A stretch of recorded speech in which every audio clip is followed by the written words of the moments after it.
CM Yogi Adityanath ने एटा में एक बार फिर कांग्रेस और सपा पर जोरदार हमला बोला।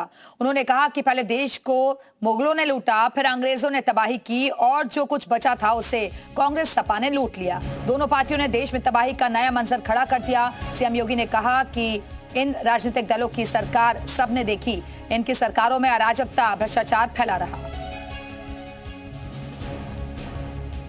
जब हम 17वीं सदी में जाते हैं, 17वीं 18वीं सदी में यह देश दुनिया की नंबर 1 की अर्थव्यवस्था थी।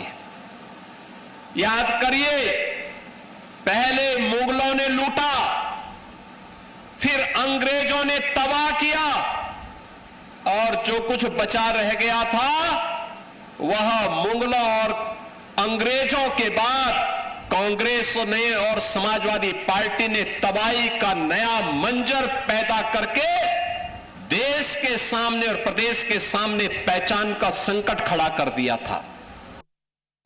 याद करिए, आज से 8 वर्ष 9 वर्ष पहले एटा की क्या स्थिति थी।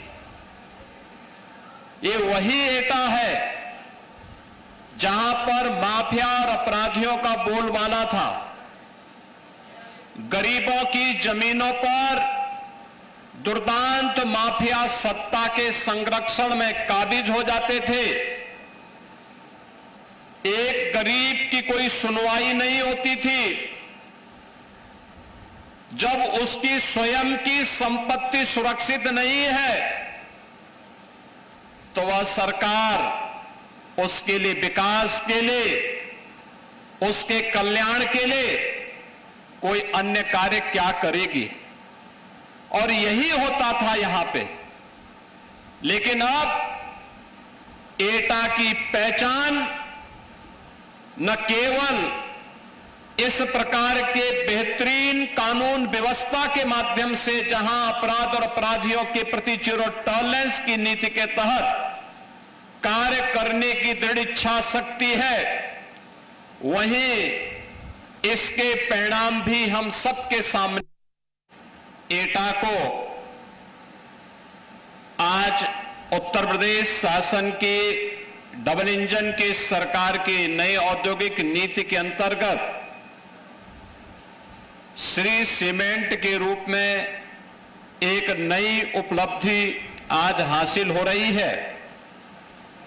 इस नए निवेश को जमीनी धरातल पर उतरने और इसके शुभारंभ के अवसर पर संपूर्ण एटावासियों को, बांगर परिवार को, श्री सीमेंट परिवार को मैं हृदय से बधाई देता हूं, अपनी शुभकामनाएं देता हूं।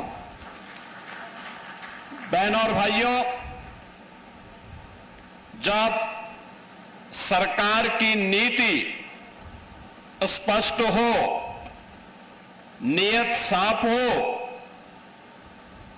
अपराध और अपराधियों के प्रति जीरो टॉलरेंस की नीति के तहत कार्य करने की दृढ़ इच्छा शक्ति हो, तो परिणाम विकास के ऐसे ही आते हैं जैसे आज एटा में हम सबको देखने को मिल रहा है।